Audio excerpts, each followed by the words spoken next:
Hello and welcome to another video by Rick Miracle. Me, in my series, Freemasonry and Satanism. Little did I know, I could have called it Freemasonry and Luciferism. Freemasonry and demonism. Some kind of spiritual occult world on another plane of existence than the one we live in. Information that has been kept from the public for thousands of years. The burning of Library of Alexandria. The Crusades, 8 of them into the Middle East, spearheaded by the Vatican, the Pope, and uniting all the kings in the local countries to round up their citizens to march eastward over the northern territory of the Mediterranean, through Turkey and Greece and Bosnia and all those areas, coming down from the north, all the cities along the coast of the Mediterranean, overtaking the castles, and murdering the citizens, 100%. Nobody left alive. Knee-deep in blood, taking over the castles, and bringing all the pilgrims and citizens with them, and establishing a foothold in the Middle East. 30, 40 years later, some Arab rises up and comes from the south or the north or wherever, and retakes the castles, kills all the pilgrims from the Europe, and the elites hop on some ships in the Mediterranean and go back home safely. So anyways, along the way for a couple thousand years and longer, the citizens paid the price.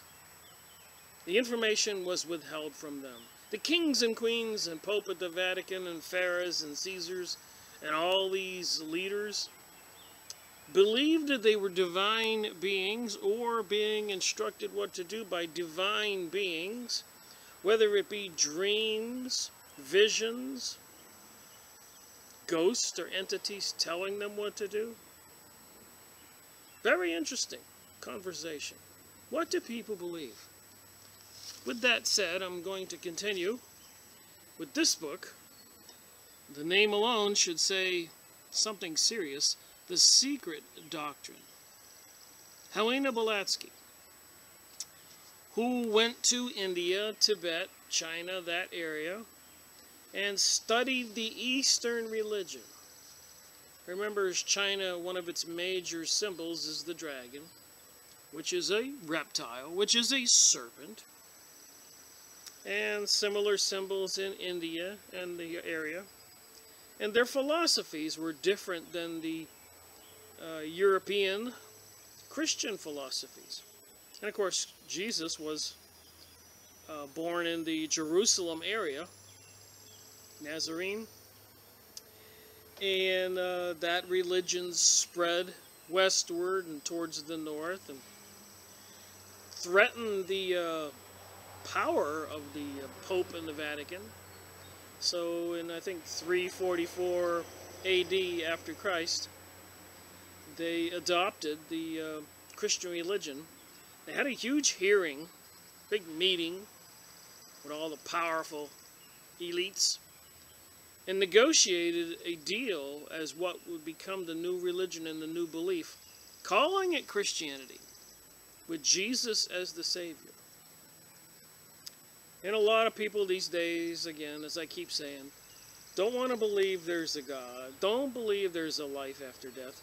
They've been brainwashed, mesmerized, put in a trance, believing in this new, wherever it came from, transgenderism, Apparently there's about 10 or 15 different flavors of sexes people can have.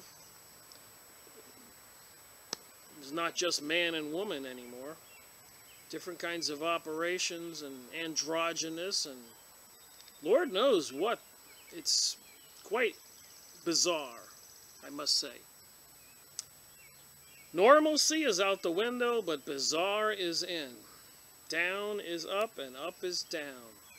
2 plus 2 does not equal 5. Of course not. It equals 4. But I think they want it to equal 5.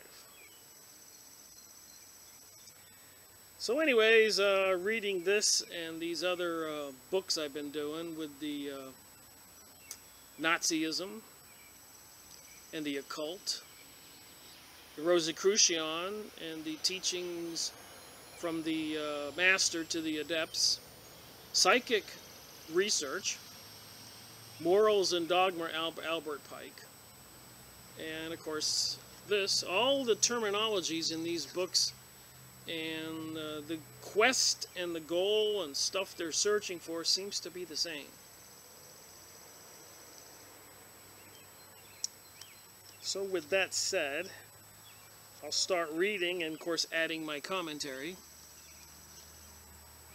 So I left off on page 103, and you can see I leave my little note there that I know where I left off. 84 part 3. So I'm at 84 part 4. So where does it leave off here? What did I say?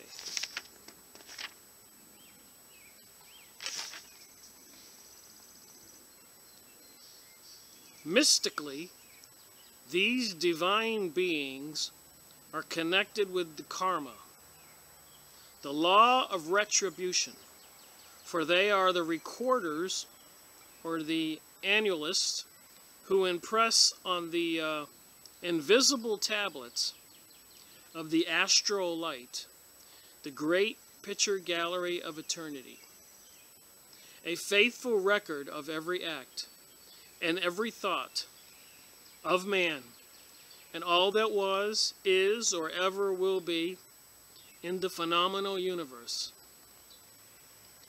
As said in Isis, this divine and unseen canvas is the book of life.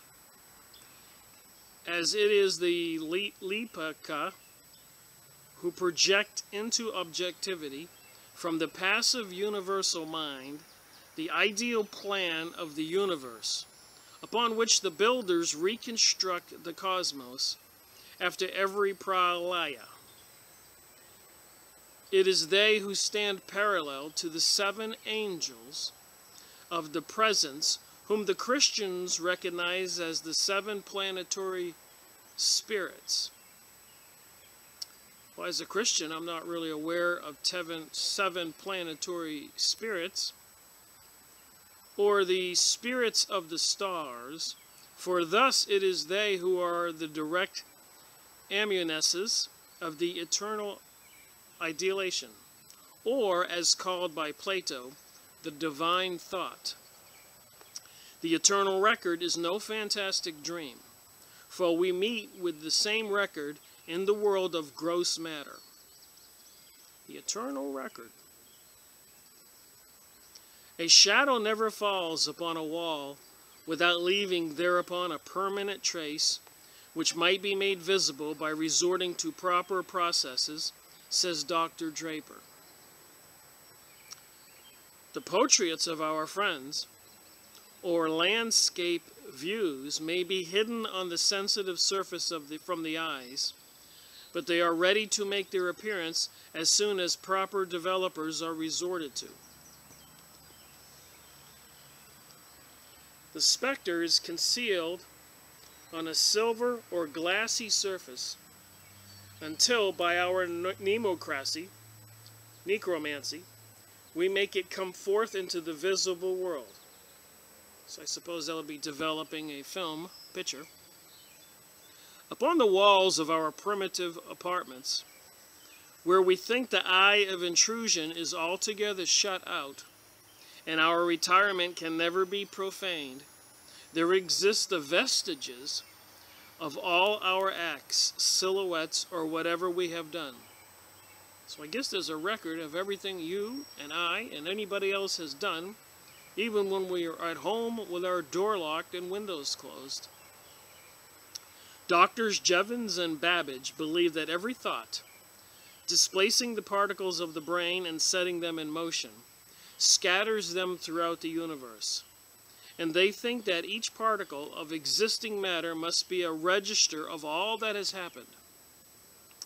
The 40 assessors who stand in the region of Amida as the accusers of the soul before Osiris, the accusers of the soul before Osiris, belong to the same class of deities as the Laipika and might stand paralleled were not the Egyptian gods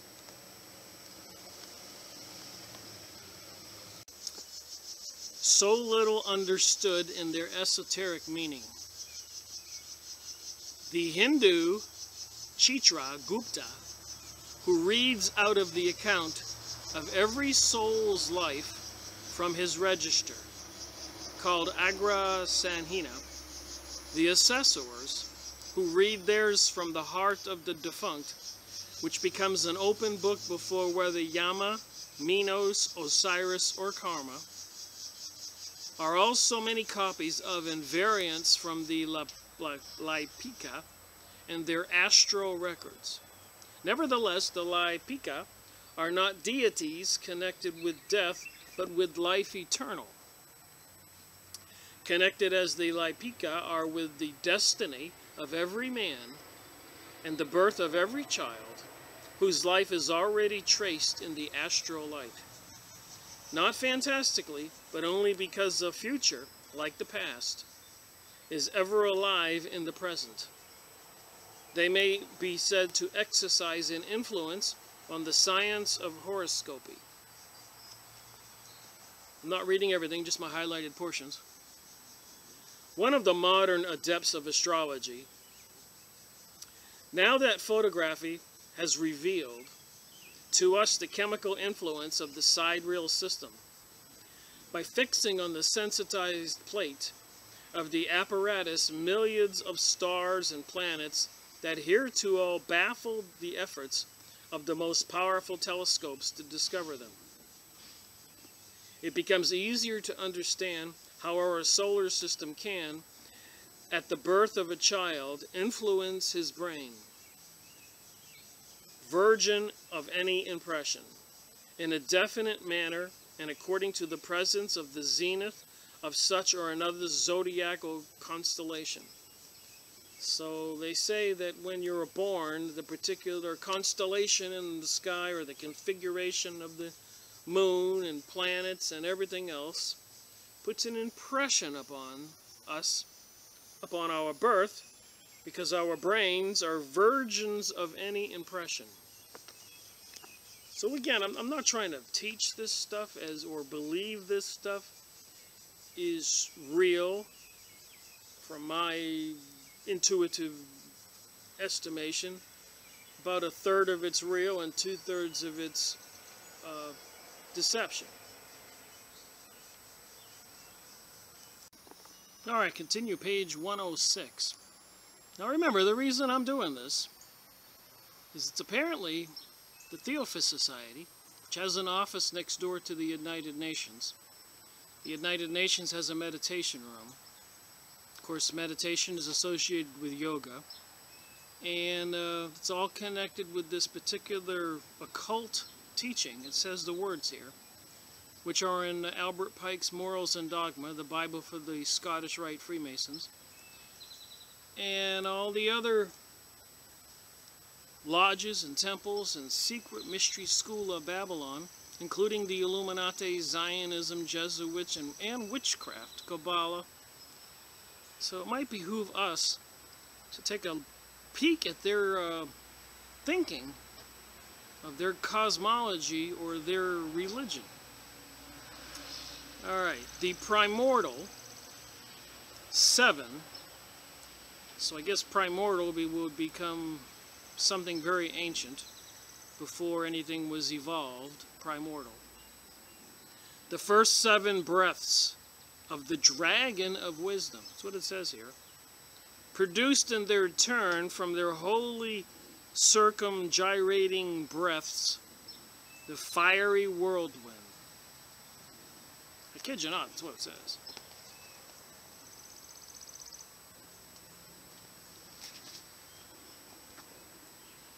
This is perhaps the most difficult of all stanzas to explain.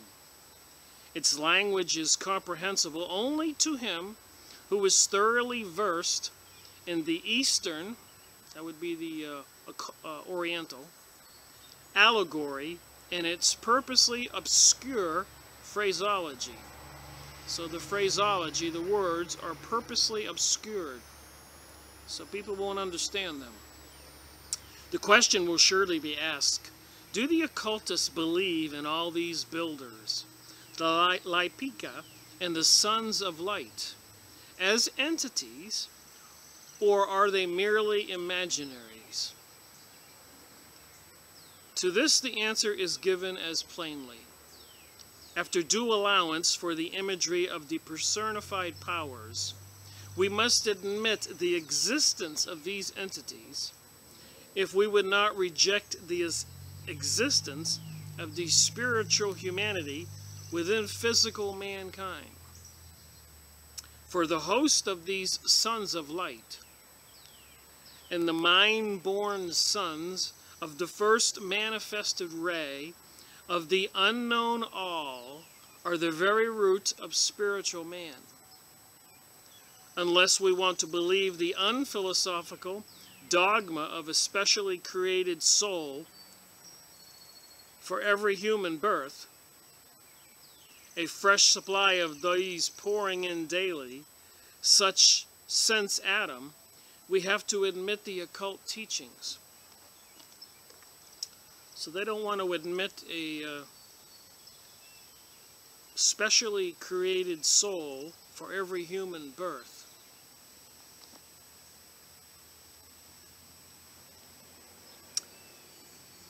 We could be reincarnated. I believe we're spiritual beings. And according to a video I was watching yesterday, when you have a normal telescope, the lens puffs out in the middle, concave. But apparently, if you have one where the lens is bent in the center, that's convex. Apparently, they've developed some very powerful convex telescopes, and they can see extraterrestrial entities in our atmosphere. Specifically, a couple places. One is over military installations and nuclear power plants. Apparently, these entities are monitoring or spying or whatever, and other ones are high up in the atmosphere. Again, not with your typical concave lens on a telescope where it puffs out in the middle, but convex. Look that up. I keep researching and continue to discover things daily. All you have to do is start asking questions, and apparently the universe provides. After due allowance for the imaginary of personified powers, we must admit the existence of these entities. If we would not reject the existence of spiritual humanity within physical mankind. For the host of these sons of light, and the mind-born sons of the first manifested ray of the unknown all are the very root of spiritual man. I read all that. The doctrine teaches that in order to become a divine, fully conscious God, so the doctrine, the secret doctrine, teaches in order to become a divine, fully conscious God, so if I or anybody watching this video wants to become a God, I, even the highest, the spiritual primeval intelligences, must pass through the human stage, So it says let's say here if you have to pass through the human stage to become a god. And when we say human, this does not apply merely to our terrestrial humanity, but to the mortals that inhabit any world. So it's saying here there might be other worlds, i.e. to those intelligences that have reached the appropriate equilibrium between matter and spirit, as we have now since the middle point of the fourth race of the fourth round was passed. Each entity must have won for itself the right of becoming divine through self-experience. Hegel, the great German thinker, must have known or sensed intuitively this truth when saying, as he did, that the unconscious evolved the universe only in the hope of attaining clear self-consciousness, of becoming, in other words, man.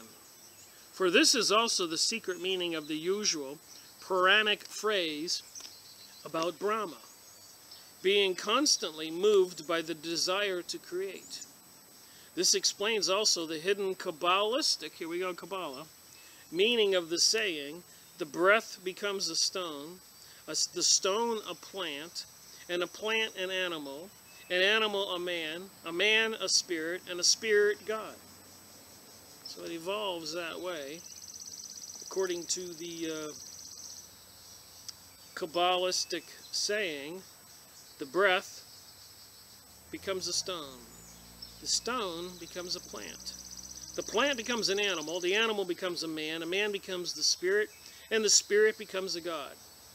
The mind-born sons of Rashi, the builders, etc., were all men of whatever forms and shape. In other words, in the preceding Manvantras.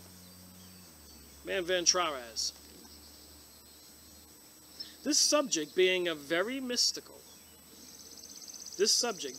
very mystical, is therefore the most difficult to explain in all its details and bearings, since the whole mystery of evolutionary creation is contained in it.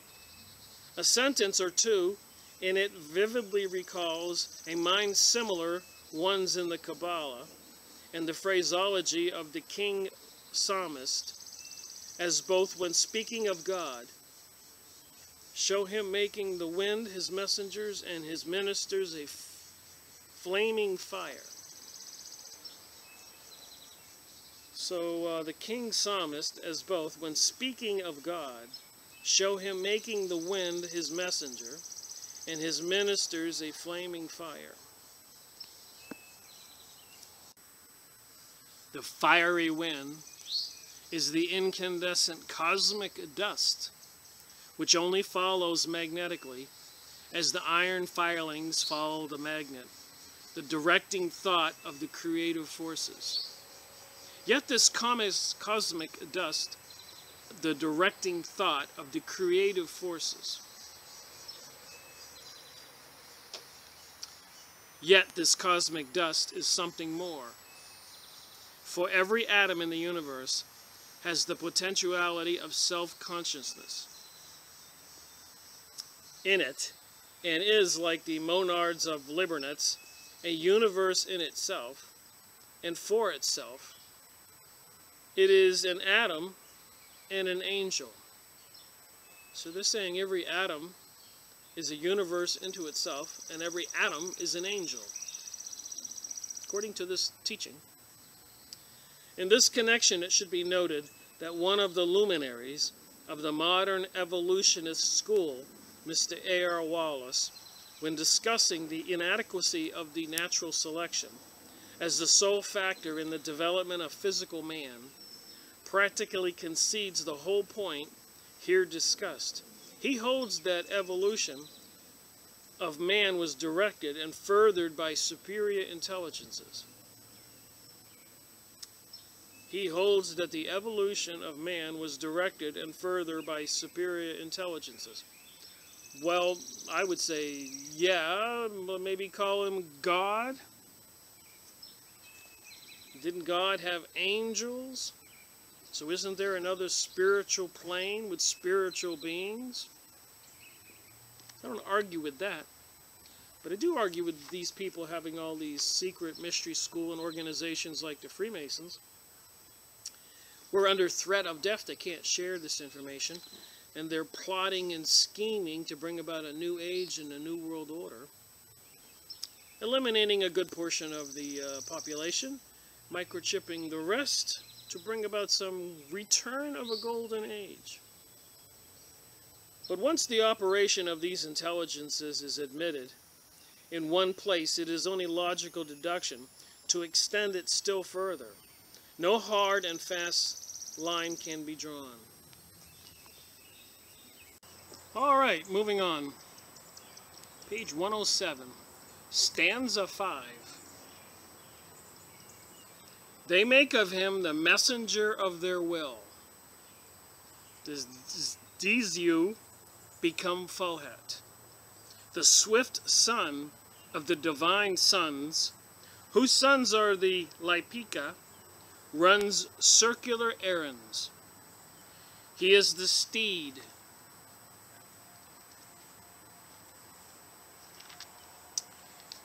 And the thought is the rider.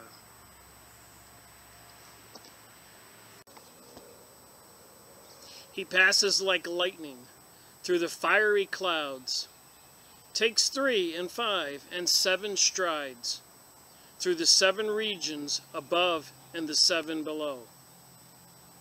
He lifts his voice and calls the innumerable sparks and joins them together.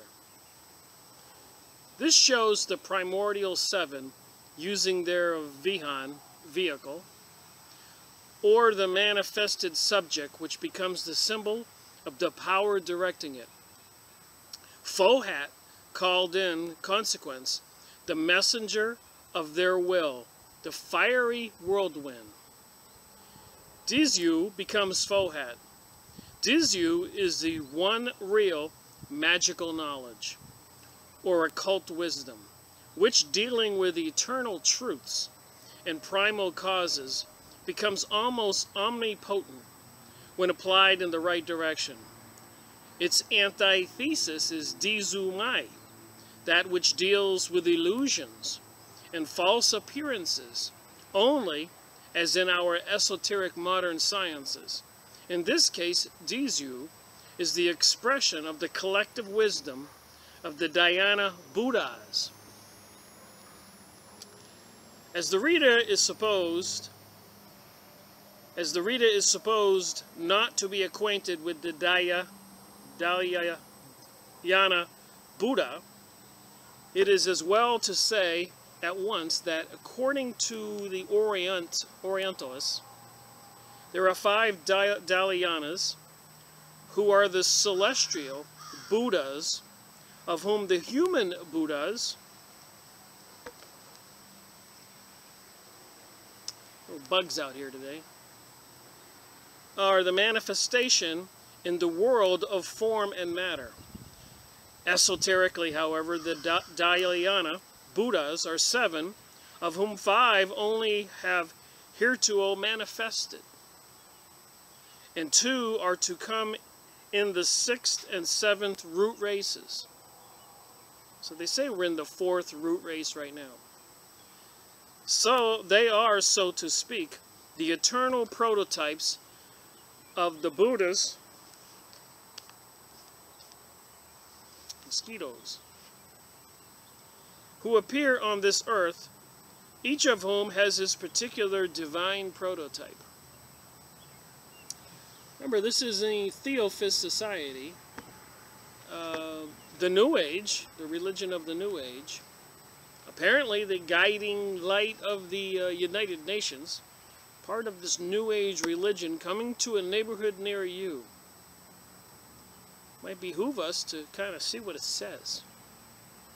As the synthesis of the 7 Dhyana Buddhas, Avakatswani was the first Buddha, or the Logos. So Amitabha is the inner God, or the Gautama, who in China is called the Amita Buddha. They are, as Mr. Ray's David correctly states, the glorious counterparts in the mystical world, free from the debasing conditions of this material life. The debasing conditions of this material life. That's what they think. These are the people behind biodiversity and sustainability, going green and global warming, debasing conditions of this material life. Of every earthly mortal Buddha, the liberated Manushi Buddhas appointed to govern the earth in this round, they are the Buddhas of contemplation and are of the Anapadaka, parentless, self-born of divine essence. So they don't have parents, they're self-born of divine essence. The esoteric teaching which says that every Dhyana Buddha has the faculty of creating from himself an equally celestial son, a Dhyana Buddha Havista, who after the decease of the Manashi, human Buddha, has to carry out the work of the latter, rest on the fact that only owning to the highest initiation, so here these Buddhas get initiated also, performed by one overshadowed by the spirit of Buddha, who is credited by the Orientalists as having created the 5 Dhyana Buddhas. A candidate becomes virtually a Bodhavista, created such by the high initiator. And I'm sure I'm getting some of these words wrong, but I think we're getting the point. Fohat, being one of the most, if not the most important character in esoteric's cosmology, should be minutely described. So they got this god called Fohat, F-O-H-A-T. As in the oldest Grecian cosmology, from Greek, differing widely from the later mythology, Eros is the third person in the primeval trinity. Chaos, Gria, Eros, answering to the Kabbalistic Ein Sof, for chaos is space, void. The boundless All-Shekinah in the ancient days, or the Holy Ghost. So, Fohat is one thing in the yet unmanifested universe, and another in the phenomenal and cosmic world. So apparently there is this cosmic world, and Fohat is one thing in the yet unmanifested universe, and another in the cosmic world. In the latter, he is that occult, electric, vital power, which under the will of the creative logos unites and brings together all forms, giving them the first impulse, which becomes in time law. But in the unmanifested universe, Fohat is no more than this, than Eros is the later brilliant winged Cupid. So Eros is the later brilliant winged Cupid, or love. Fohat has naught to do with cosmos yet, since cosmos is not born, and the gods still sleep in the bosom of Father, Mother. He is an abstract philosophical idea. He produces nothing yet by himself. He is simply that potential creative power in virtue of whose action the noumenon of all future phenomenon divides, so to speak. But to reunite in a mystic, supersensuous act and emit the creative ray.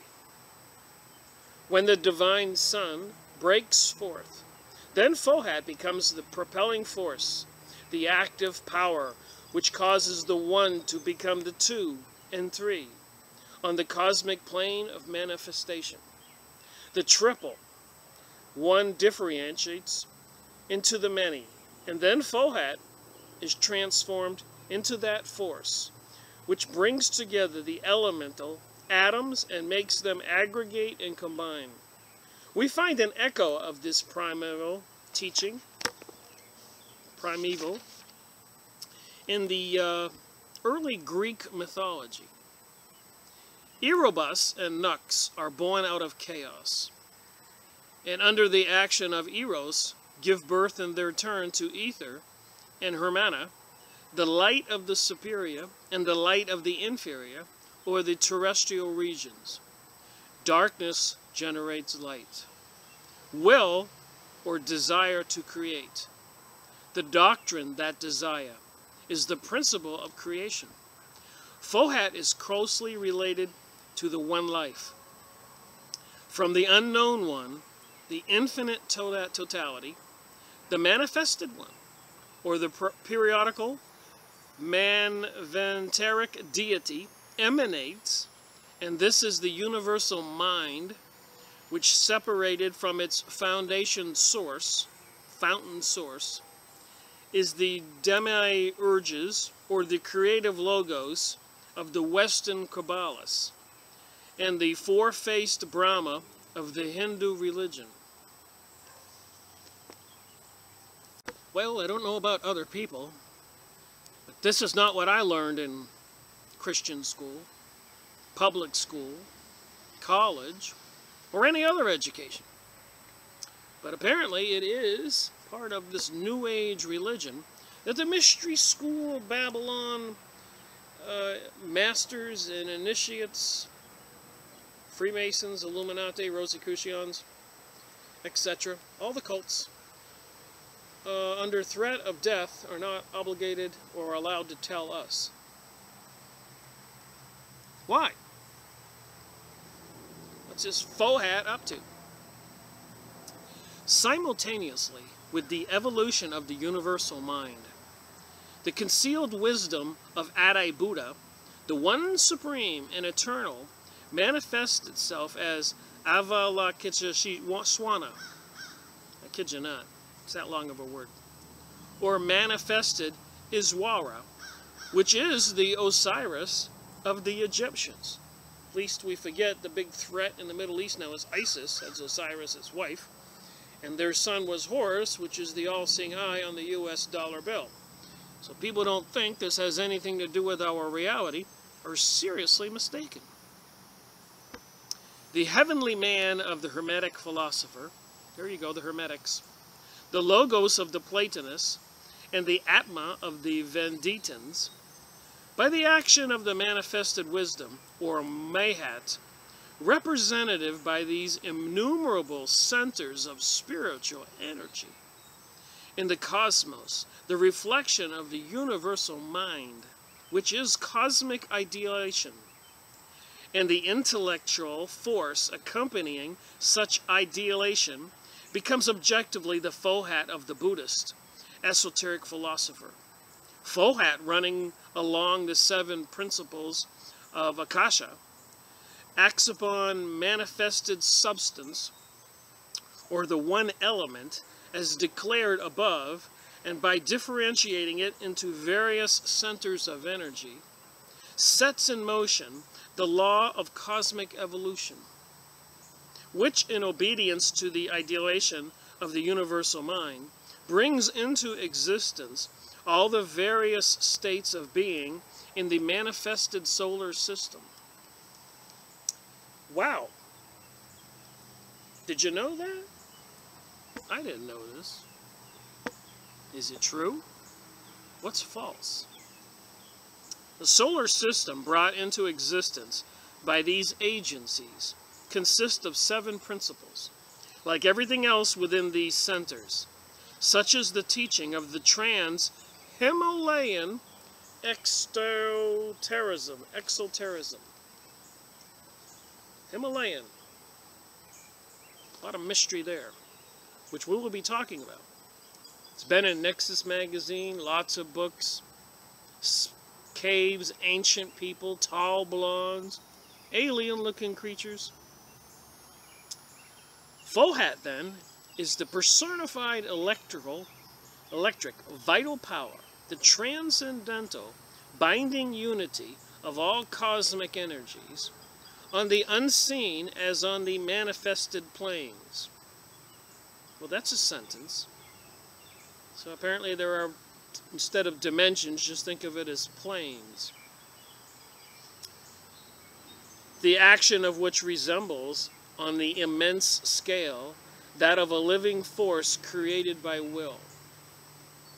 Fohat is not only the living symbol and the container of that force, but is looked upon by the occultist as an entity. So it's some kind of being, an entity. The forces he acts upon being cosmic human and terrestrial, and exercising their influence on all those planes respectively. On the earthly plane, his influence is felt in the magnetic and active force generated by the strong desire of the magnetizer. On the cosmic, it is present in the constructive power that carries out in the formation of things, from the planetary system to the glowworm and the simple daisy, the plan in the mind of nature, or in the divine thought with regard to the development and growth of that special thing. He is metaphysically the objectivized thought of the gods, the world made flesh, and on a lower scale, the messenger of cosmic and human ideation, the active force in universal life. In his secondary aspect, Fohat is the solar energy, the electric vital fluid, and the preserving force, page 112, principle, the animal soul of nature, so to say, or electricity. So they're saying this Fohat is electricity. In India, Fohat is connected with Vishnu and Surya in the early character of the first god. For Vishnu is not a high god in the Rig Veda. And I'm only reading my highlighted portions as usual. It's quite a little task to take on reading this book. I'm only through this far and I'm up to video number 4. I plan on reading all of this book. If it's called The Secret Doctrine, I'm determined to read the entire book.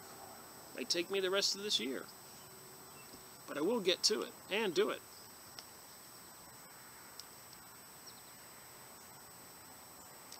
In the sacred text of the Rig Veda, Vishnu also is the manifestation of the solar energy, and he is described as striding through the 7 regions of the universe in 3 steps, the Vedic god having little in common with the Vishnu of later times.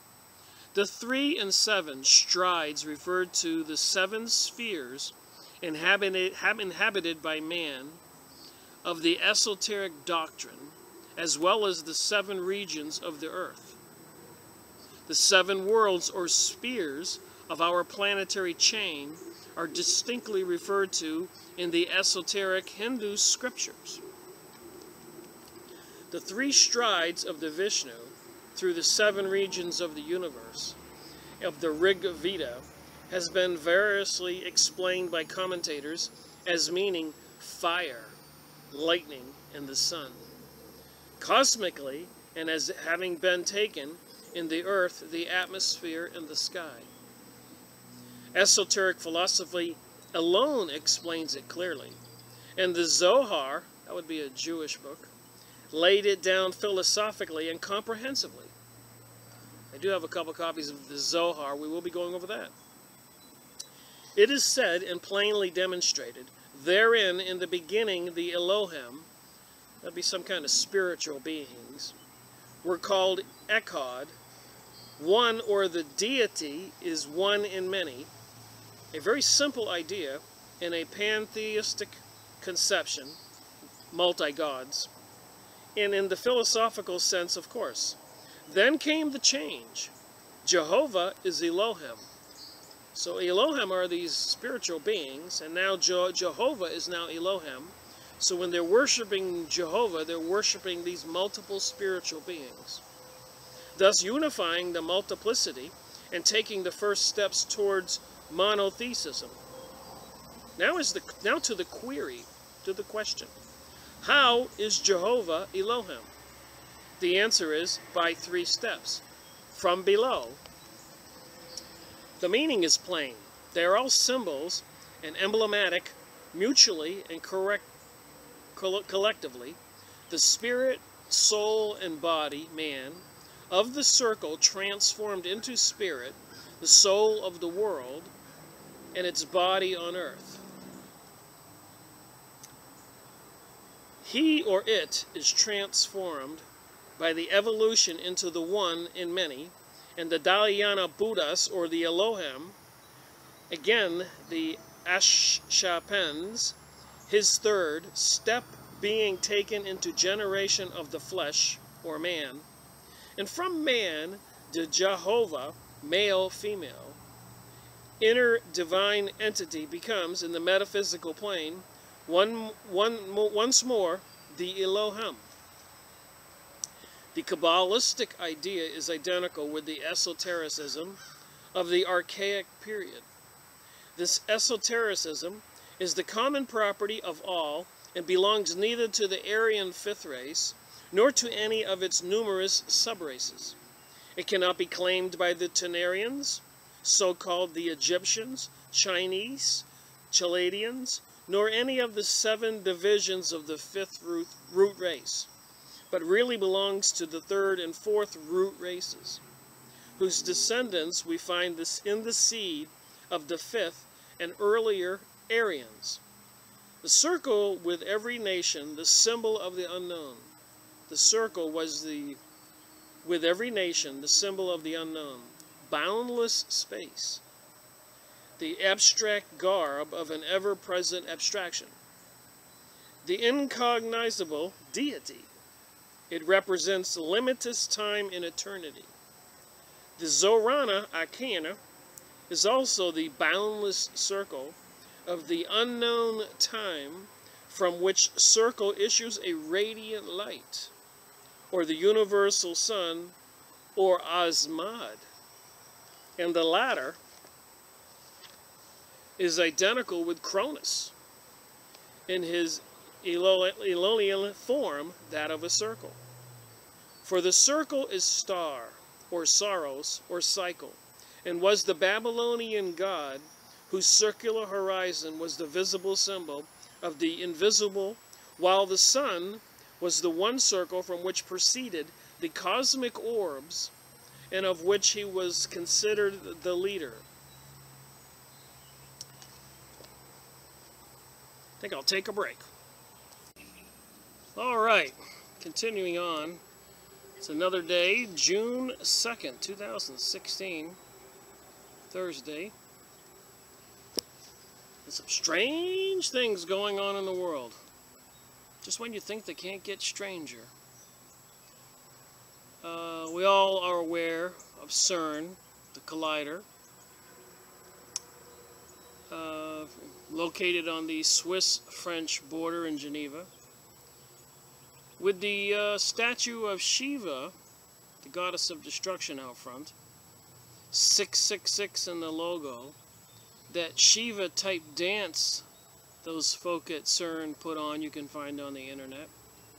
And apparently the long-time homeland, or home base, for the Illuminati, and apparently the origin of the Frankenstein myth. Too many coincidences.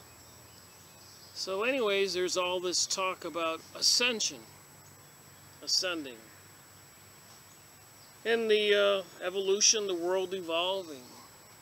Age of Aquarius, things are changing. So when I'm reading this material, this cosmology, about spirits and gods and planets and stars, then I'm paying attention to some current news. June 6th, so that would be, this is the second Thursday, 3rd, 4th, 5th. So Monday, apparently the Church of Satan will be holding some celebrations, performing, I suspect, satanic rituals. And we're all aware, or many people are, that UNESCO from the United Nations is sponsoring, financing, and directing, controlling, putting these statues of Baal, not statues, archways, like a door you would walk through, of the devil, all over the planet. 1,000 of them, 2 that are publicly announced, one in London, one in New York City. It's like somebody is trying to bring about some kind of event, or they're aware that it's coming, and they're just preparing for it. With that said, some people are now saying there's something called the Mandela effect.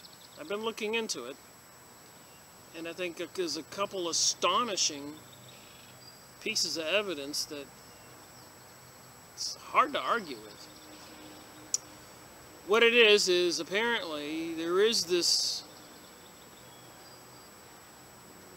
time portal, apparently, that's been opened or is transforming or something the whole earth. Like, imagine jumping into a time machine and popping out someplace else.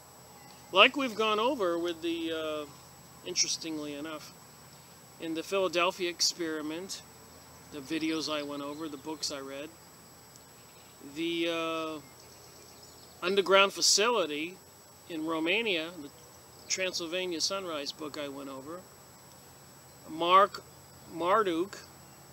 Murdoch, who apparently built a Jacob's ladder. That's those 2 poles with the electricity arcing up and down, Jacob's ladder. And he could throw something in it and it would appear elsewhere in the room. And oddities and other books by the magicians of people who collected oddity facts, like whales appearing on the beach in Nebraska. Which, to me, if you followed this line of thinking, it could have been a couple lightning bolts in the ocean, and maybe just a couple of them were just so perfect they created a vortex, like the Philadelphia experiment, and teleported the whale. And then there's more evidence. H.G. Wells wrote the book The Time Machine. Anyways, there's plenty of material out there. Project Montauk, where they were creating these magnetic portals and apparently abducting young boys from the local cities in the area, New York, Connecticut, and pushing them through these portals, not knowing where they would wind up. Look it up. MK Ultra, Project Montauk. So anyways, the current Mandela effect, which means that everybody thought Mandela was dead in South Africa, died in prison. But then later on, he was resurrected, made president, and then he died again, apparently. The Mandela effect. So apparently, maybe some forces can, or maybe on their own, but maybe some forces in time are changing. Metamorphosizing right in front of us. And people are just not paying attention. Like people thinking something's wrong or something changed. Anyways, I'll give a couple examples and get back to reading this book. But the Looney Tunes cartoons. So how would you spell Looney Tunes? Well, cartoons is T-O-O-N-S. So Looney Tunes would be L-O-O-N-Y T-O-O-N-S. Looney Tunes. But apparently, if you go look it up, somebody has messed with our reality, because it's Looney Tunes now, T-U-N-E-S, like music. Why would they create that cartoon and call it Looney Music? How do you remember it? I remember it as Looney Tunes for cartoons. I noticed some other things in the Bible, in Matthew 4, Matthew 6, actually has the word bank. And then the next paragraph, I think it says stuff, like you have stuff. And then another one is the lion lays down with the lamb at the end times. Well, if you go look in your Bible, it says wolf laying down with the lamb. But if you go look up the pictures on Yahoo image site and put lion and lamb, there's just a plethora of them. I mean, everybody knows it is the lion and the lamb. Now it's wolf. Anyways, there are plenty of videos on YouTube. You can look up the Mandela effect and other people's research, so let's give credit where credit is due. But it looks like reality is changing on a daily basis right now. Kind of spooky. So then I'm reading this stuff, the Secret Doctrine, which is going to get, or has been, and is going to get more interesting and makes one wonder, what is reality? Again, I believe that we are biological, bioelectrical beings with spirits, which apparently the New Age material, the Old Age, the Bible, everywhere you look, the pharaohs wanting to be mummified so they could resurrect, and apparently throughout human history, I guess the theory of spiritual beings has existed. And in all the psychic research I've done, this is 84th in the series here. I'm up to 88, I think. And something's going on. That's what I gotta say. Something bizarre. And it might behoove people to look into it. Go watch some of those Mandela effect videos and see what you think. So moving on this book, Zero Ana is the chakra or circle of Vishnu. That would be a god over there in India. The mysterious emblem, which is according to the definition of a mystic, a curve of such a nature that as to any the least possible part thereof, if the curve be protracted, either way it will proceed and finally re-enter upon itself.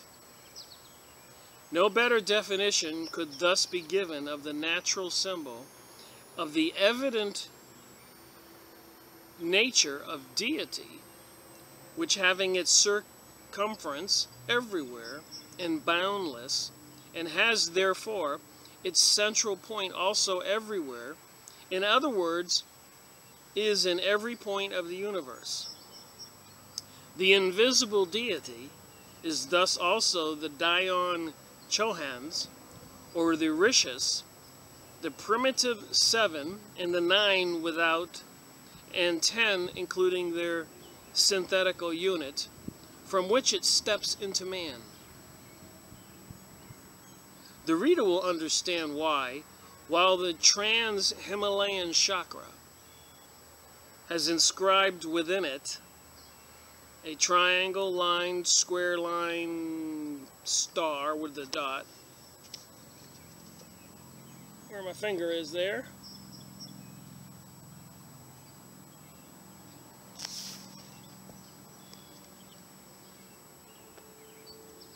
and some other variations.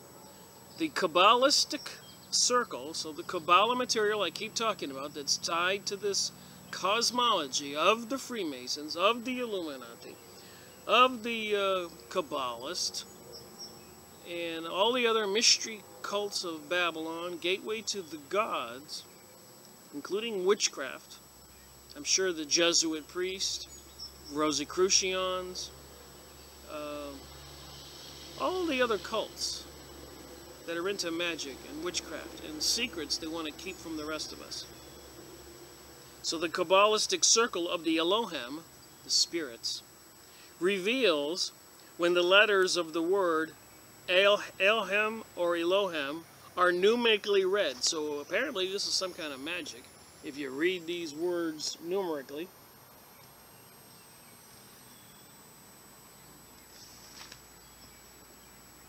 The famous numerals 13514, or by anagram 31415, that's the number for pi. The astronomical pi number, or the hidden meaning of Dhyana Buddhas, Dhyana Buddhas, or the Gerbers or Gerberine or Caberari, and the Elohim, all signifying great men, titans, heavenly men, and on earth, the giants. The 7 was a sacred number with every nation, but none applied it more psychologically, materialistically used than the Hebrews. So the Hebrews with their Kabbalah and other Zohar and Talmud books and all that are into this sacred magic, using incantations, spells and stuff. And if you ever go look at the Wailing Wall over there in Jerusalem, which is a part of the wall of King Solomon's temple, the old temple, you got all these Jewish people, rabbis, etc. And I think Obama or Bush and all these people have been there with their little skull caps. And they're mumbling something while taking their head against the wall. Boom, boom, boom. Incantations. So these people are working feverishly at bringing about some event using magic, witchcraft, incantations, which is a description people can understand. But just go on any video and you will see them at the Wailing Wall, mumbling something, going like this, or standing anywhere in Jerusalem on a street corner with their book in their hand and their little cube tied to their head, mumbling something, and just going on and on and on. If you don't understand witchcraft, or you don't understand this stuff, you're not going to get what they're trying to do. They're trying to get the almighty force that they sacrifice children to and people, drinking blood, eating flesh, and all this other stuff, causing chaos and anarchy like World War I, World War II, 9/11, and so much bloody murder and death in the Middle East. That's who these people are. Don't believe what they say. Look at what they do. Look what they have done, in my opinion. And it's my opinion. It doesn't have to be your opinion. But you see what's in the book here. Heavenly men and on earth the giants. The 7 was a sacred number with every nation, but none applied it more psychologically materialistic uses than the Hebrews. It's written right here. Page 114 in the Secret Doctrine, Helena Blavatsky's book. Why does she have Kabbalistic material in here, Hebrews in here, and all this other stuff? Chakras, New Age material, yoga material. With these, it was preeminently the generative number, and 9 the male causative one, forming as shown by the Kabbalist with a Y and another kind of Y, meaning 90 and 70, or also called oats, the tree of the Garden of Eden. That's what this means, apparently.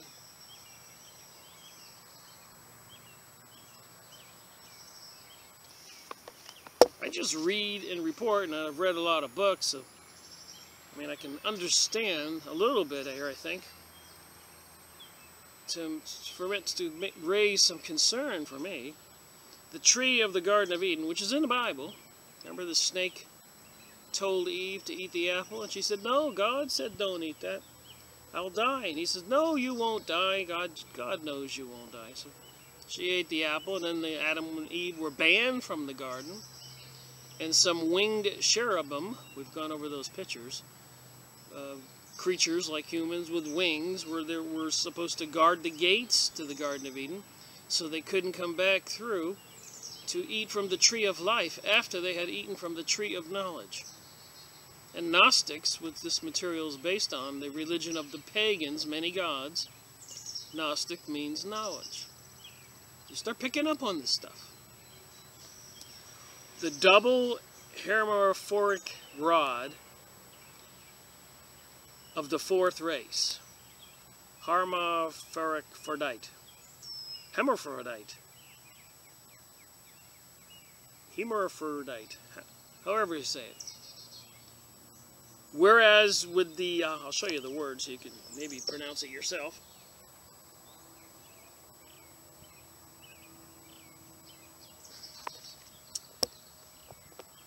Whereas with the Hindus and Aryans, generally the significance was manifold, related almost entirely to pure metaphysical and astronomical truths. And there's some notes on the bottom of this page. This was the symbol of the Holy of Holies, the 3 and the 4 of sexual separation. Nearly every one of the 22 Hebrew letters are merely phallic symbols. So symbols for the penis. One of the 2 letters, as shown above, one, the Ein, and is the negative female letter, symbolically an eye, and the other a male letter, tis a fishhook or a dart. So one has to wonder, why do they have all these obelisks in all of the towns and city squares all over the world, I suppose. I've seen them in all of the towns and cities in the USA. So they have a phallic symbol. The symbol for the penis in your downtown square. Isn't that nice? Meanwhile, they're promoting this. I don't even want to worry about homosexuality anymore. This transgenderism, this multi-sexual beings, and it just boggles the mind. But then you read this stuff, or you go to your city square and you see the phallic symbol, and you see UNESCO out of the United Nations is putting those arches everywhere. You do your homework and you've got to say to yourself, oh my, what are they doing? Hence I read this material. Their rishas and gods, their demons and heroes have historical and ethical meanings, and the Aryans never made their religion rest solely on physiological symbols, as the old Hebrews have done. This is found in the exoteric Hindu scriptures. That these accounts are blinds is shown by their contradicting each other. So they're in disguise so that you can't recognize it. A different construction being found in almost every Purana, an epic poem. Read esoterically, they will all yield the same meaning. Thus, one account enumerates 7 worlds, exclusive of the netherworld, also 7 in number, and these 14 upper and netherworlds have nothing to do with the classification of the septenary chain and belong to the purely ethereal, invisible world. So the ethereal, invisible world, that would be the ether around me. I suppose I should take a break here and do something else for a moment. Now I'm going over this material about all this craziness, this ethereal world, and I look up and I see clear evidence of sky spraying, and how that stuff spreads apart, looks like Halloween spray. And you can see over here in the corner, straight lines, not even leaving my seat here. And I see straight lines over there. And how that stuff spreads out, obviously cobwebby-like, here's a straight line right there. And not gaseous like a cloud would be.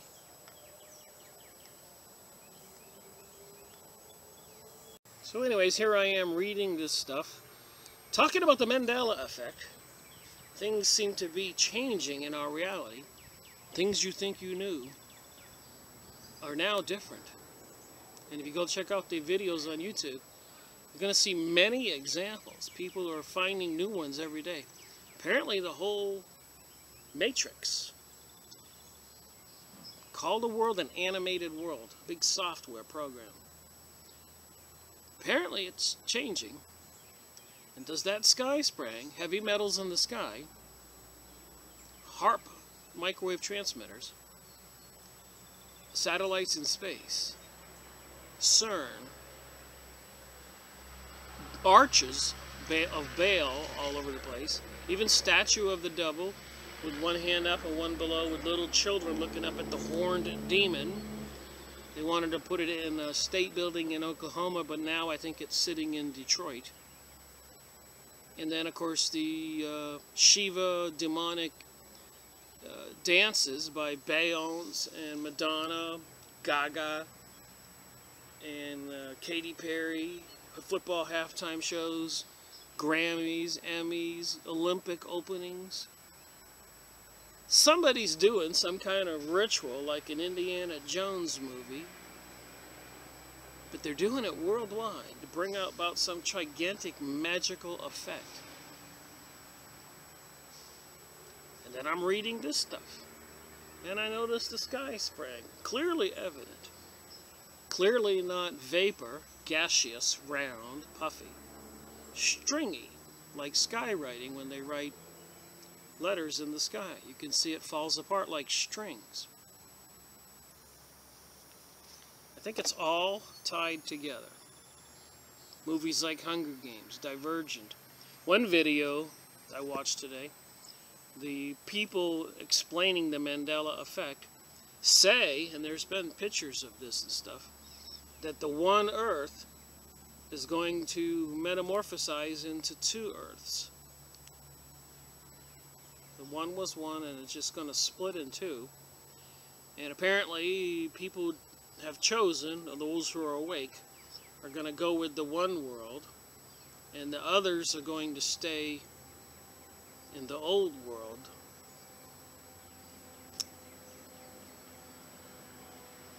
Just reporting what I have been researching and have learned.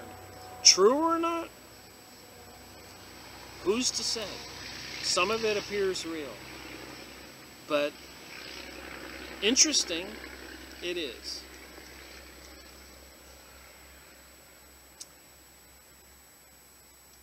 A purely ethereal, invisible world. I left off there. Think about that. Ethereal. This is all the ether. Stuff that makes up stuff. Invisible world. Remember I talked about the concave lenses, that's what they're shape of, puffy in the middle, in a telescope when you look far away.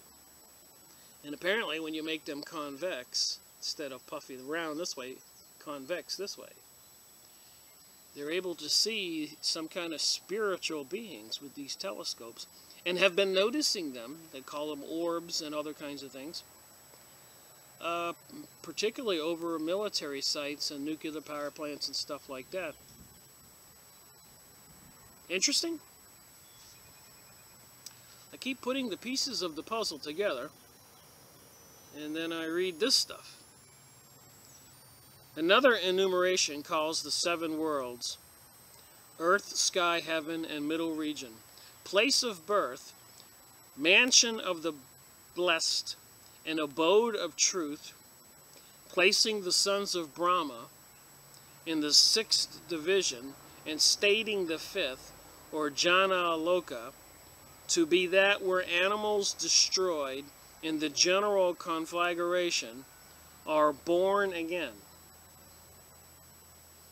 So animals that are destroyed in the general conflagration are born again. Some real esoteric teaching is given in the symbolism. He who is prepared for it will understand the hidden meaning. The Secret Doctrine. Same type of stuff. Rosicrucians. Secret stuff in the Morals and Dogma, written by Albert Pike, in communication apparently with a master, as well as Helena Blavatsky, who wrote this book, in communication with a master, interdimensional being. Rosicrucian teachings talk about masters. Psychic research talks about interdimensional beings, spirits, angels, and all this stuff. So maybe we can find some kind of rationalization for the reality that's perplexing a lot of people right now. They know something's going on, but they're not sure what's going on. Me, I'm a little probably better off than some because I just have faith in God and believe in Jesus.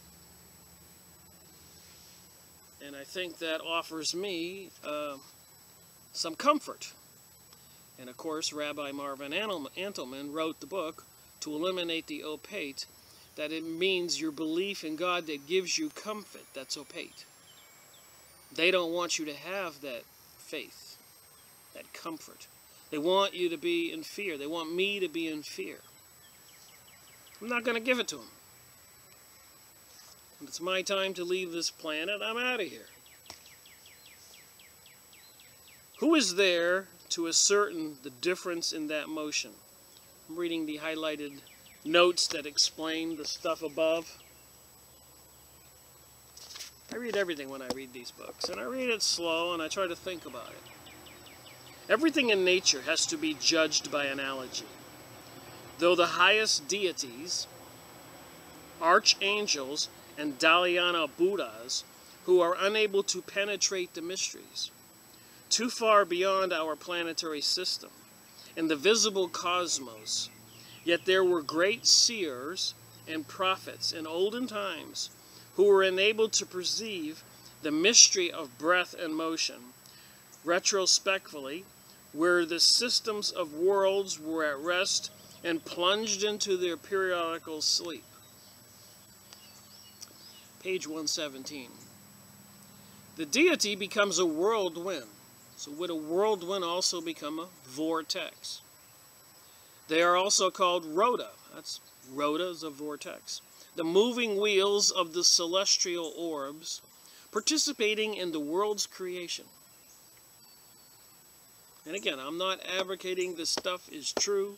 I'm sharing what's in this book that Helena Blavatsky said she got from an interdimensional being called a master, seemingly matching the material from other people who are into this mystery school of Babylon cult stuff, like Albert Pike or even Aleister Crowley, the evilest man alive, who found out sacrificing children or sex with them had some kind of interdimensional effect. It fascinated him, as sick and perverse as it is. The Talmudic Jewish people for 2,000 years, there are many court cases documented. Go watch the videos on YouTube.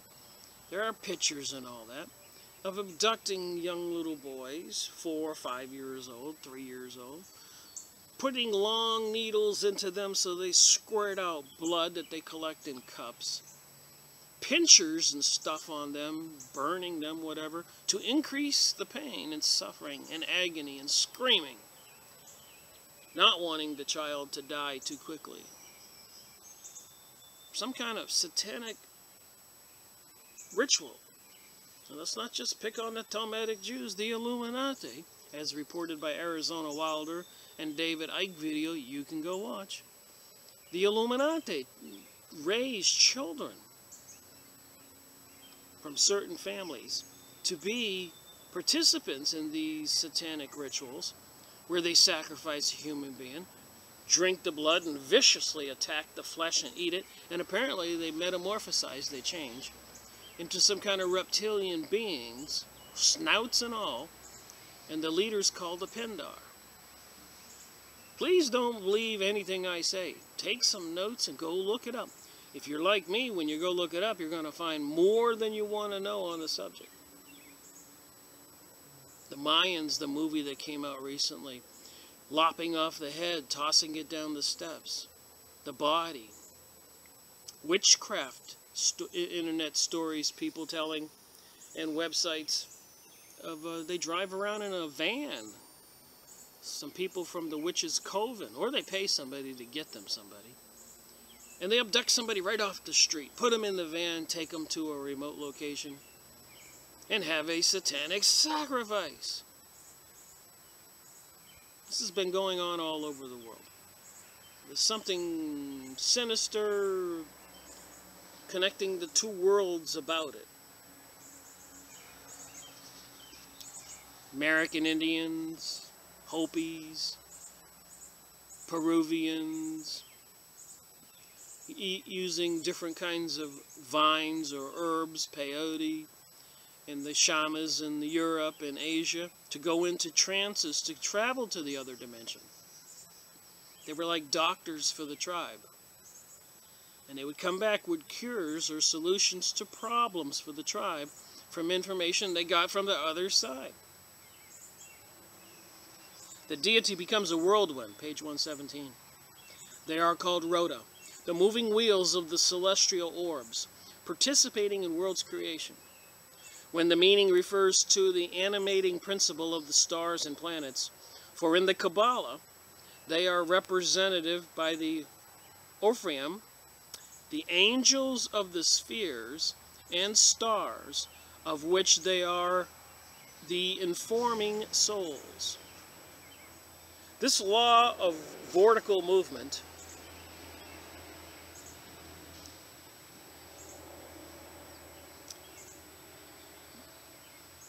vortexes in primordial matter is one of the oldest conceptions of Greek philosophy, whose first historical sages, that's like prophets, were nearly all initiates of the mysteries. Mystery School of Babylon, as William Cooper would say, the hour of the time. Go watch some of his videos. William Cooper, the hour of the time. William Cooper, Mystery School of Babylon. He gets into this stuff. So the law of vortical movement in primordial matter is one of the oldest conceptions of Greek philosophy, where first historical sages were nearly all initiates of the mysteries. The Greeks had it from the Egyptians, and the latter from the Chaldeans, who had been pupils of Brahmins, of the esoteric school. Leucippus and Democritus of Abdera, the pupil of the Magi, taught that this gyratory movement of the atoms and spheres existed from eternity. So everything I was just talking about, Philadelphia experiment, putting the magnetic transmitters all around the ship and it appeared different places throughout the world. Project Montauk, Mark Murdoch, is that his name? The two Jacob's ladders. CERN. So what they do, CERN is a big circle, right? The gyratory movement of the atoms and spheres existed from eternity.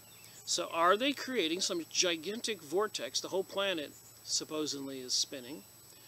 And altering that vortex with the sky sprayed material we just looked at. And let's take another look. I'm just saying, why are they putting heavy metals in the sky? Wouldn't that have something to cause an effect of electromagnetic radiation? You see how the stuff is blowing apart? Here's one spraying live right here. If you pay attention, you can catch them all the time. Over to the corner by the building.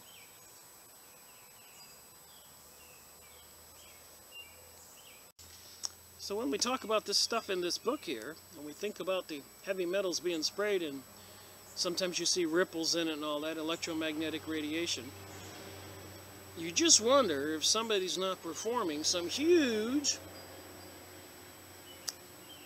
I guess,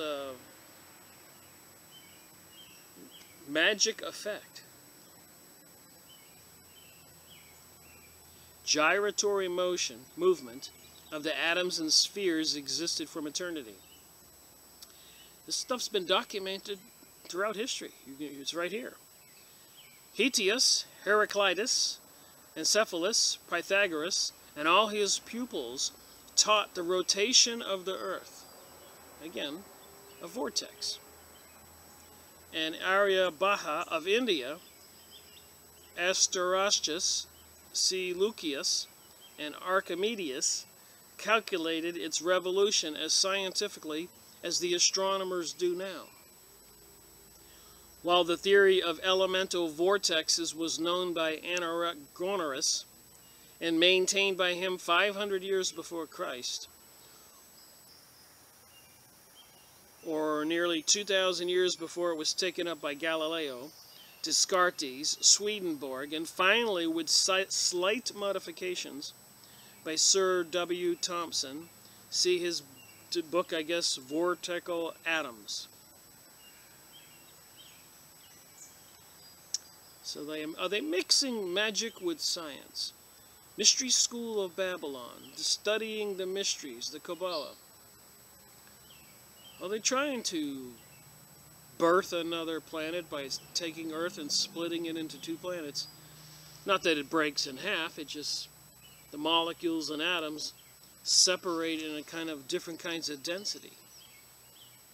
Maybe an evolving thing. The 1 becomes 2. And the people who are awake can apparently choose a particular side of religion. Let's call it what the Bible says, believing in Jesus, believing in following the commandments, believing in what Jesus taught, treat others how you want to be treated, would go off on one ball. And those who want chaos and anarchy and follow Aleister Crowley's do as thou wilt, killing, raping, pillaging, pedophilia, anything, transformation in whatever sex and all that, maybe they'll go off on another ball. According to a video I watched today. Do I believe all this is true? I don't know what to believe anymore as I keep studying this stuff. But these are written words that I can show you. You can get the book. You can look up Looney Tunes and see that it's not spelt T-O-O-N-S anymore. It's Tunes, T-U-N-E-S.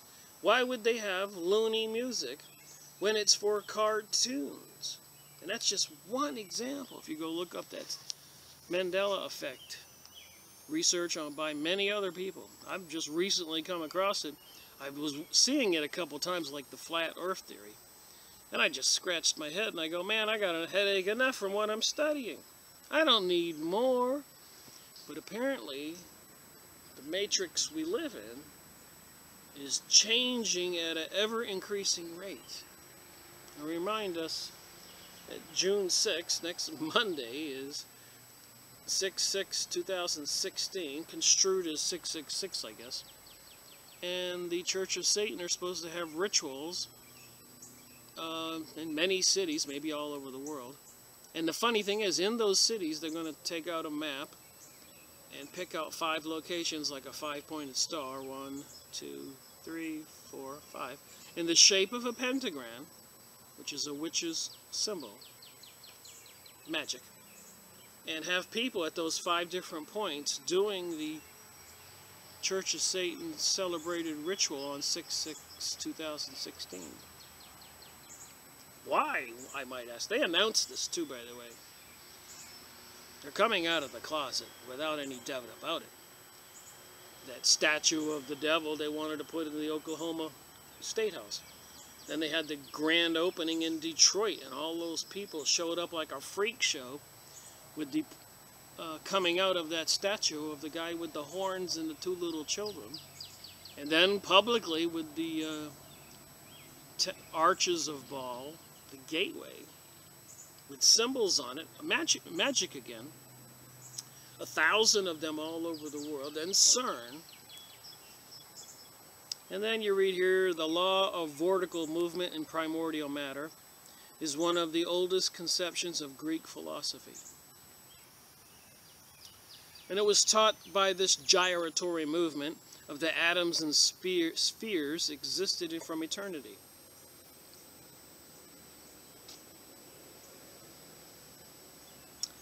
Elemental vortexes was known to Anaxagoras 500 years before Jesus.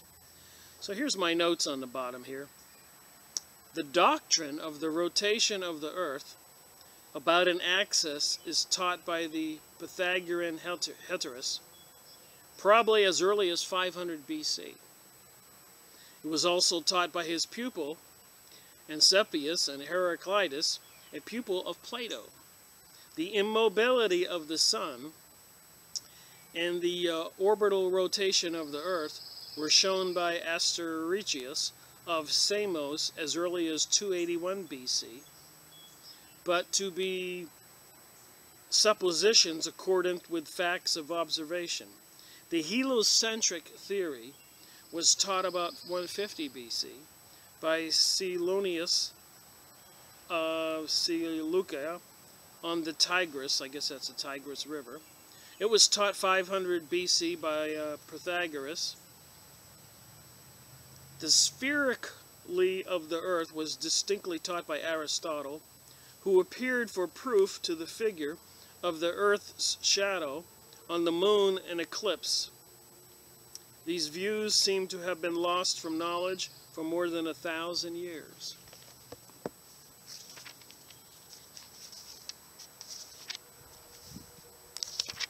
See how much further I got here, a couple pages, and I can finish this video and rest my brain.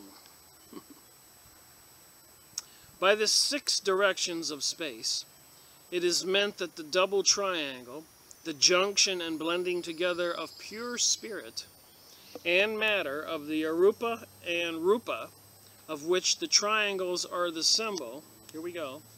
This double triangle is a sign of Vishnu, that's a Hindu-Indian, from India god, as in Solomon's seal. Solomon had a 6-pointed star, which he used to call forth demons, and they're trying to rebuild. They are rebuilding King Solomon's temple right now. For anybody who doesn't believe all this stuff is connected, 911 was meant to overthrow all those nations and kill off all the Arabs, take all their property, resources, oil, money, on purpose, while they're now building King Solomon's temple to bring about some prophetic end. So as in Solomon's seal, there's double triangles, and the Sur Atara of the Brahmins. Alright, some highlighted notes, and you can see how I'm not reading everything. But the notes on the bottom explaining the information above, I always read that, so I'll read it here.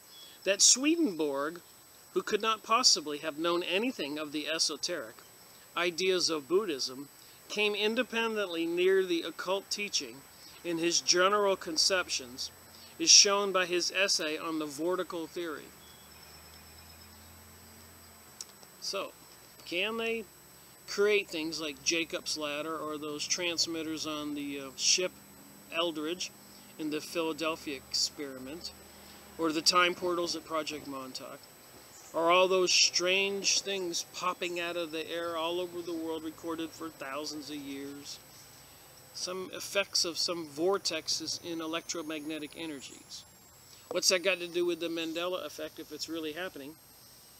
And the evidence seems to be clear. I looked in the Bible in Luke, I think it was Matthew 4 or 6. Yeah, and it said right in there, bank. Why would they use the word put your money in a bank? So whoever is causing this dimensional effect, changing reality, is using terms that we use today and did something pretty stupid by using the word bank. And the Bibles are metamorphosizing with this new information. So these videos say, and I've been doing some of the physical, looking at this stuff next. I think I got to go to down to the grocery store and look at some of the foods that were talked about in these Mandela Effect videos. Like apparently Captain Crunch isn't called Captain Crunch anymore. It's shortened Captain, C-A-P, comma N or something. And if you go back in history, it's always been that way. So whoever's changing reality, whenever they change it from the origin, and everything else that's out there that's written changes.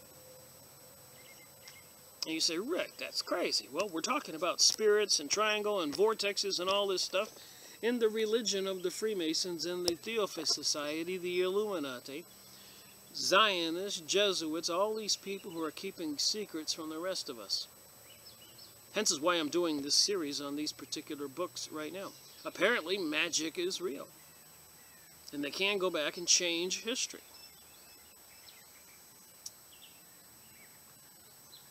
The first cause, vertical theory, is the infinite and unlimited. This gives existence to the first finite or limited, the Logos in his manifestation in the universe. The Logos is some kind of God or the Word. Change from eternal vibration in the unmanifested or vertical motion. So apparently this vertical motion may be some kind of a tool for creation. In the phenomenon and manifested world. From this first proceed extension, space, figure, and succession of time. In other words, the universe is contained in ovo, in the first natural point. The motion toward which the continent tends is circular, since the circle is the most perfect of all figures. The most perfect figure of motion must be the perpetual circular. That is to say, it must proceed from the center to the periphery, and from the periphery to the center. This is occultism, pure and simple. So in pure occultism, pure and simple, the energy appears from the center and goes out to the circle, and then from the circle back to the center, the way I'm reading this. In my limited mental capacity, the more you read, the more you realize you don't know anything about what's going on.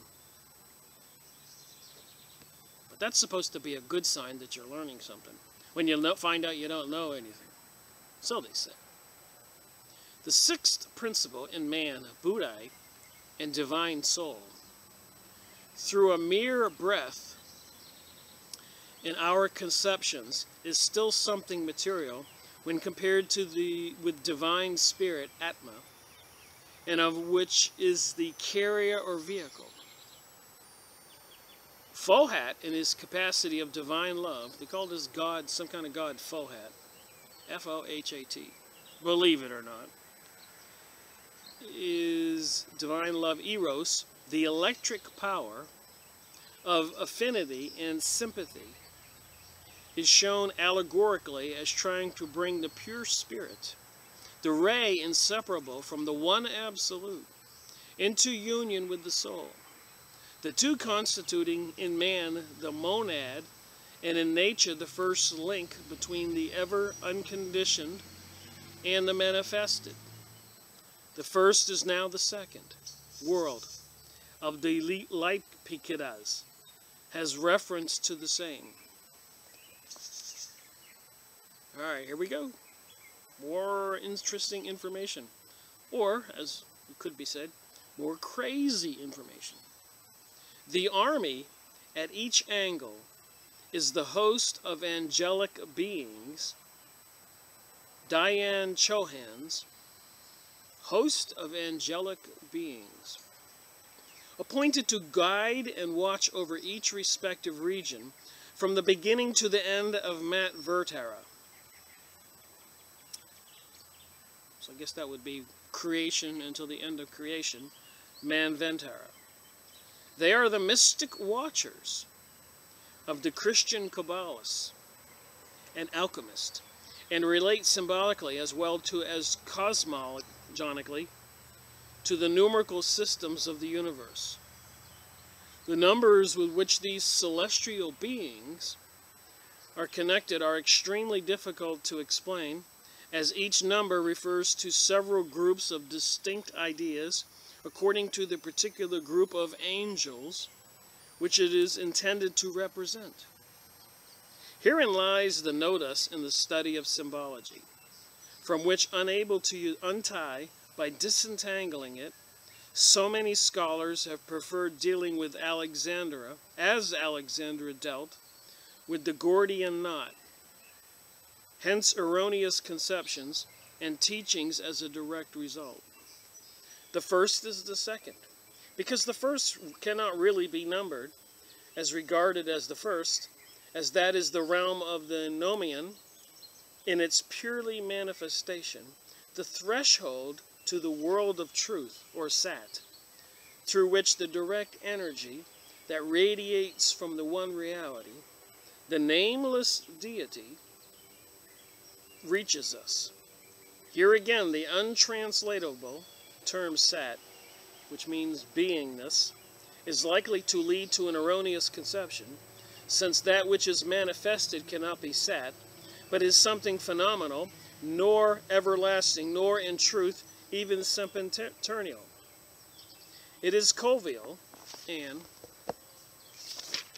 page 120, coexistent with the one life. And again, I'm not reading everything.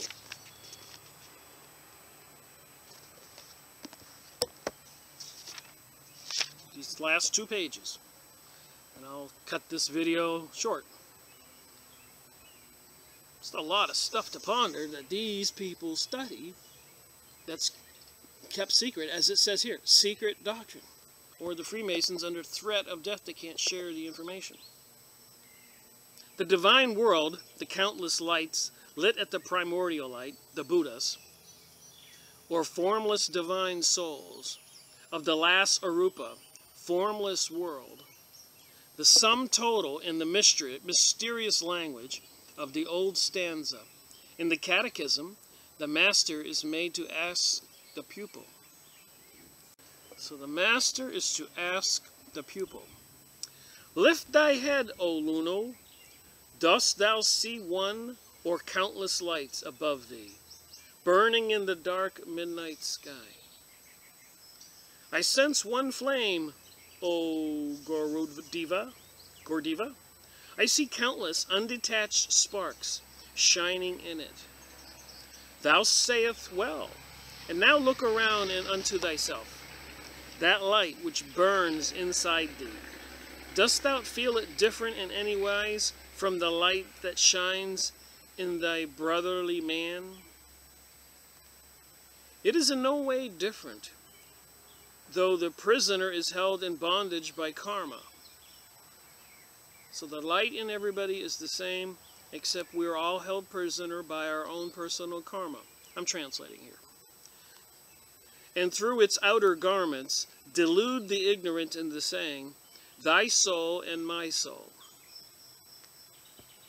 Moving on, the radical unity of the ultimate essence of each constitute part of the compounds of nature, from the star to mineral atom, from the highest Dayan Chohan to the smallest infusoria, in the fullest acception of the term, whether applied to the spiritual, intellectual, or the physical worlds. This is one fundamental law in occult science. The deity is boundless, an infinite expansion, says the occult axiom, and hence, as remarked the name of Brahma, there is a deep philosophy underlying the earliest worship in the world, that of the sun and of fire. Earliest worship of the world, that of the sun and of fire. Of all the elements known to physical science, fire is the one that has eluded definite analysis. It is confidently asserted that air is a mixture containing the gases oxygen and nitrogen. We view the universe and the earth as a matter composed of definite chemical molecules. We speak of the primitive 10 earths, endowing each with a Greek and Latin name. We say that water is chemically a compound of oxygen and hydrogen. But what is fire? It is the effect of combustion, we are gravely answered.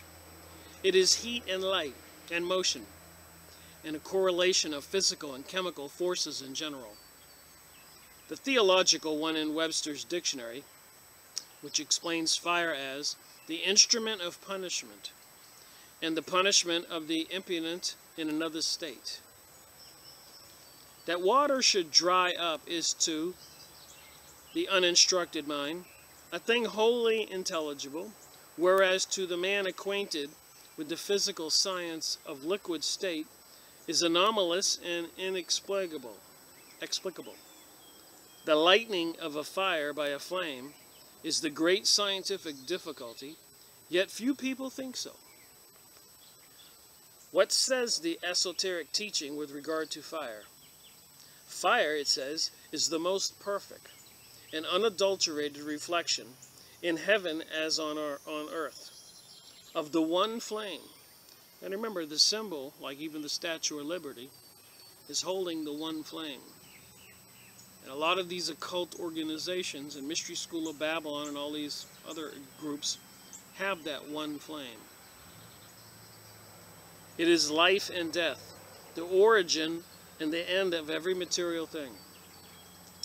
It is divine substance, thus not only fire worshiper, the Farsi, but even the wandering savage tribes of America who proclaim themselves born of fire show more science in their creed and truth and in their superstitions than all the speculations of modern physics and learning. The Christians who says God is a living fire and speaks of the Pentecostal tongues of fire and the burning bush of Moses is as much a fire worshiper as any other heathen. The Rosicrucian, here we go, that's in here. So I'm not tying these things all together unwarrantedly. It's in here, the Rosicrucians.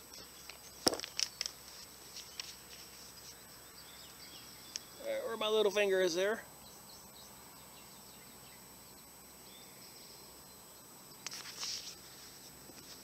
That's why I read books.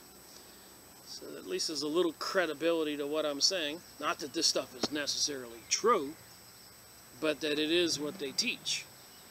And there are many of these secret organizations all over the world that control our politicians and governments and money and everything else. And they have some dire plans for the rest of us with this New World Order and New Age. Heck, they purchased 450 million hollow point bullets, built FEMA camps. Exercises like Jade Helm 15 all over the world.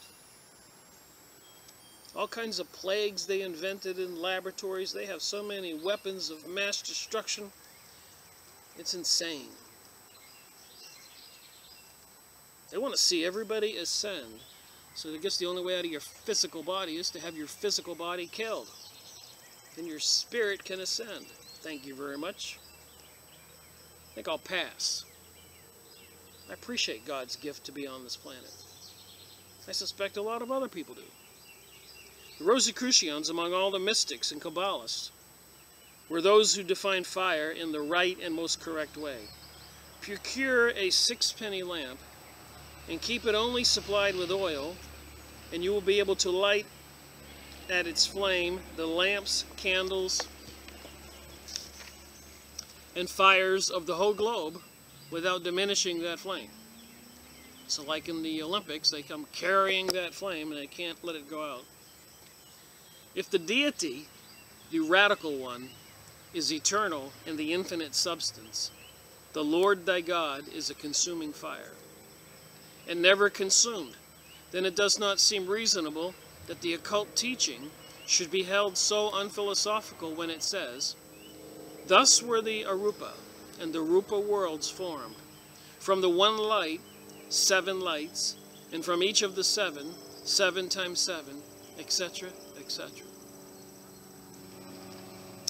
Well, that's where I left off before I started something else in this book.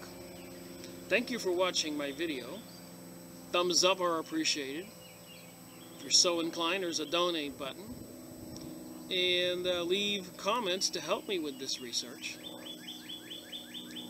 Rick Miracle reporting.